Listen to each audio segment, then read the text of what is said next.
ये अपने अपनी वॉइस कर हाँ रहे ये हैं नोट्स है ना, आप, इस वजह से ठीक आप है, क्या अपने दें। अपने नोट्स फिर वो सामने रख लें, फिर इसी से जी। पढ़ते हैं, ठीक है। बिस्मिल्लाहिर्रहमानिर्रहीम।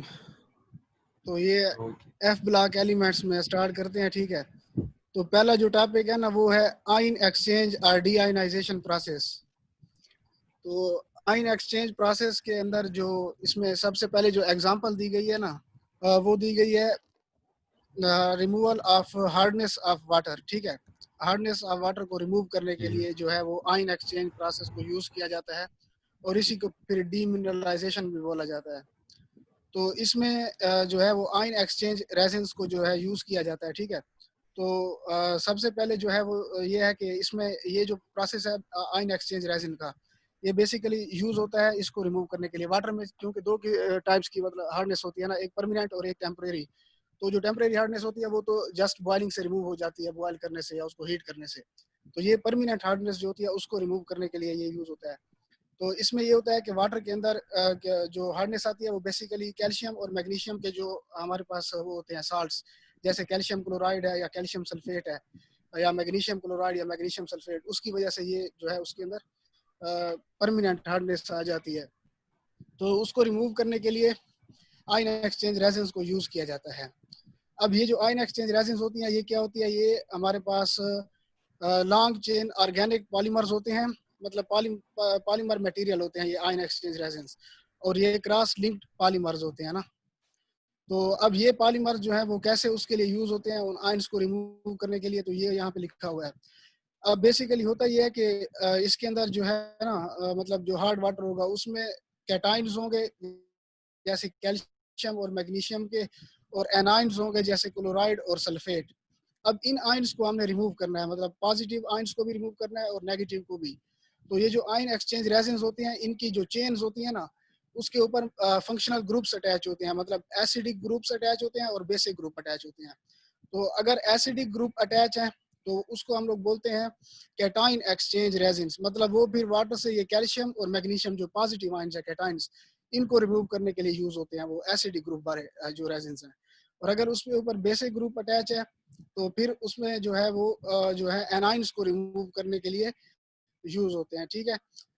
तो जो कैटाइन एक्सचेंज है उसमें उसके अंदर ये होता है कि एसिडिक ग्रुप के अंदर क्योंकि हमें पता है कि प्रोटॉन होता है ना H+, तो वो जो H+ होगा ना वही एक्सचेंज होगा कैल्शियम और मैग्नीशियम के आयंस, मतलब जो कैल्शियम और मैग्नीशियम के आयंस होंगे वो उस वाटर में से जो है वो निकल के तो उस रेजिन के साथ अटैच हो जाएंगे और रेजिन के अंदर जो वाटर के अंदर चला जाएगा। तो इसी तरह से जो क्लोराइड और सल्फेट के आयंस हैं वो एनाइन एक्सचेंज रेजिन के लिए के जरिए रिमूव किए जाएंगे। तो एनाइन एक्सचेंज में ये होगा कि हाइड्रोक्सिल ग्रुप जो होता है OH, ये क्या होगा उनको रिप्लेस यार अपना करेगा, वॉल्यूम मतलब तो अप करो जरा, आवाज नहीं कम आ रही है बड़ी। अल्ताफ अपना करो या फिर देखो कम आ रही है अभी? अभी ठीक है? मेरी तरफ से तो आवाज फुल है और आपकी आवाज मेरी तरफ क्लियर आ रही है। मुझे भी पूरी आवाज आ रही है। आवाज नहीं आ रही? हाँ यार आवाज मुझे तो आ रही है फुल कि आ नहीं आ रही? रही है। नहीं आ रही आवाज। तो फिर किसको नहीं आ रही? ज़ियाब बोल रहा है कि उसको नहीं आ रही। ज़ियाब अब आ रही है या नहीं आ रही? अब आ रही है, अब आ रही है, ठीक है।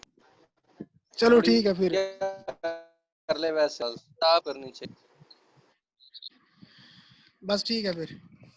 तो ये जो है ना वो यही बात मैं कर रहा था कि इसको रिमूव करने के लिए फिर अगर कैटाइंस को रिमूव करना है तो उसके लिए फिर ये कैटाइन एक्सचेंज रेजिन्स होंगे। तो इसके अंदर जो एसिडिक ग्रुप में प्रोटॉन होगा वो उन कैटाइन के साथ एक्सचेंज हो जाएगा, मतलब प्रोटॉन जो है वो रेजिन से डिटैच होकर उस वाटर के अंदर आ जाएगा और वाटर में जो कैल्शियम और मैग्नीशियम के कैटाइंस होंगे वो रेजिन के साथ अटैच हो जाएंगे।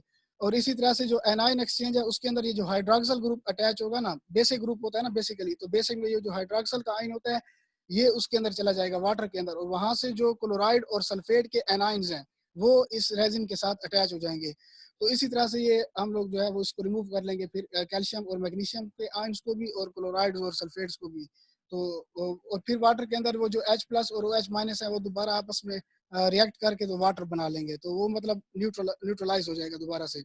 तो यहाँ पे जो स्ट्रांगली एसिडिक होते हैं ना, मतलब जो स्ट्रांगली एसिडिक ये रेजिन्स होते हैं, तो इसके अंदर सल्फोनिक एसिड का ग्रुप होता है SO3H, और जो स्ट्रांगली बेसिक होते हैं वहाँ पर क्वार्टरनरी अमोनियम आयन जो है ना, ये वाला ग्रुप होता है। अब अगले पेज पे इसमें जो सेकंड पेज है उस पे फिर रिएक्शन दिखाया गया है। तो सबसे पहले जो है वो क्या किया जाता है कि एक टैंक होता है, तो उस टैंक में से आप उस टैंक में जो है वो कैटाइन एक्सचेंज रेजिन्स जो है वो उसकी मतलब वो वहाँ पर मौजूद होंगे, प्रेजेंट होंगे उस टैंक के अंदर। तो वहाँ पे आप पहले उस पानी को गुजारेंगे हार्ड वाटर को, तो वहाँ पे क्या हो जाएगा कि कैटाइंस जो है वो रिमूव हो जाएंगे, मतलब कैल्शियम और मैग्नीशियम के आयंस रिमूव हो जाएंगे।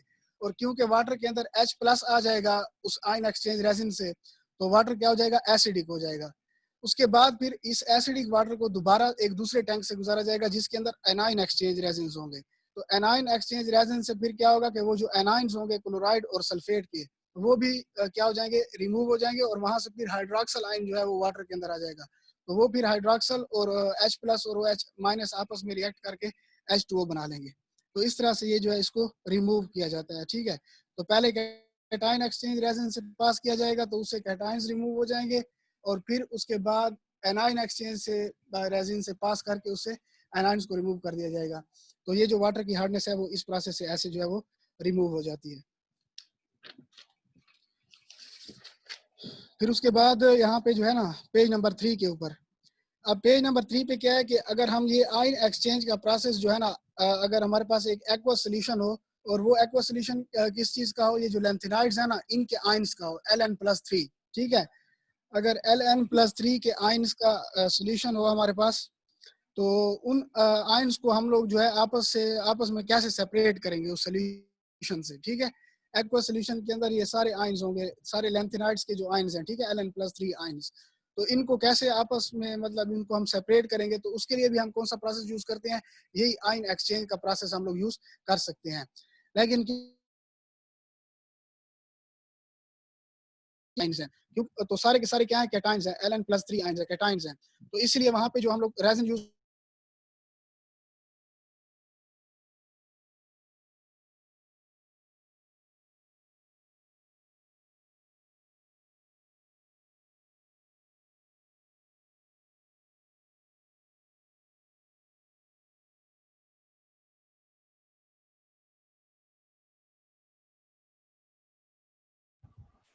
आफाक की आवाज चली गई है इधर से तो। N+3 के जो कैटाइन है ये सोल्यूशन के अंदर जो है वो हो जाएगा, मतलब सोल्यूशन में से निकल के तो उस रेजिन के साथ अटैच हो जाएंगे, और जो सोडियम के आयंस होंगे वो क्या करेंगे कि उस सोल्यूशन के अंदर क्या हो जाएंगे, पास हो जाएंगे, वहां से रेजिन से डिटैच होंगे। तो अब इसमें सेपरेट फिर कैसे होंगे, अब बेसिकली होगा ये कि क्योंकि ये सारे के सारे जो आयंस है ना Ln+3 के आयंस जो हैं, इनकी जो साइज है उसमें फर्क है।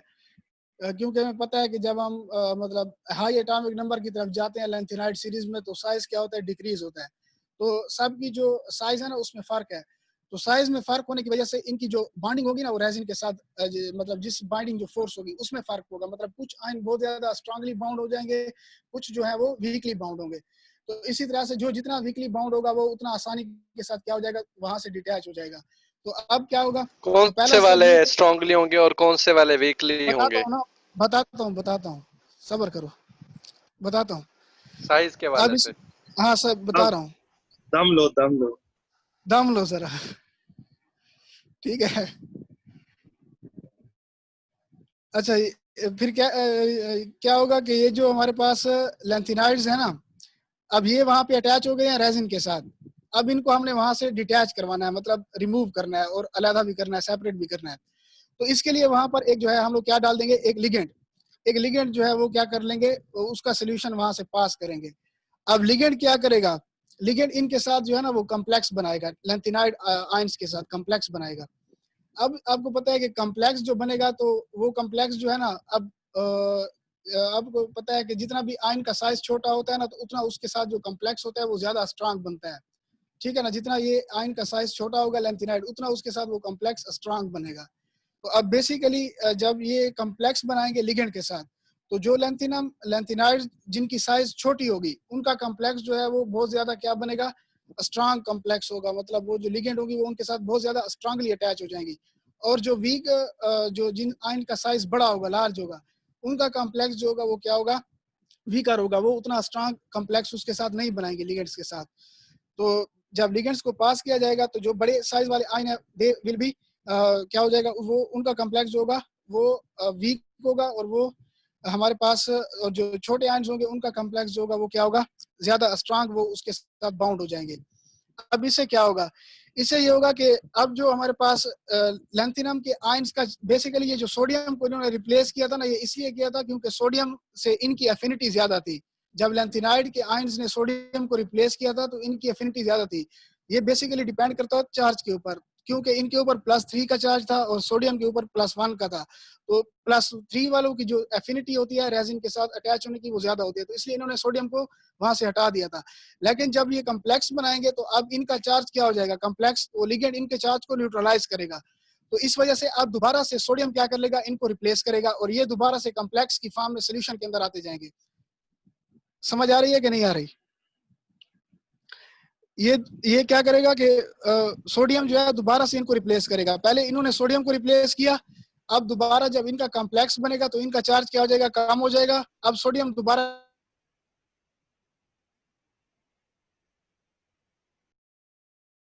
इनको रिप्लेस करेगा, मतलब ये लेंथ सोडियम जो है वो क्या हो जाएगा, दो रिएक्शन भी दिखाया गया है, ठीक है। आगे अब क्या होगा, अब ये होगा कि जब सोडियम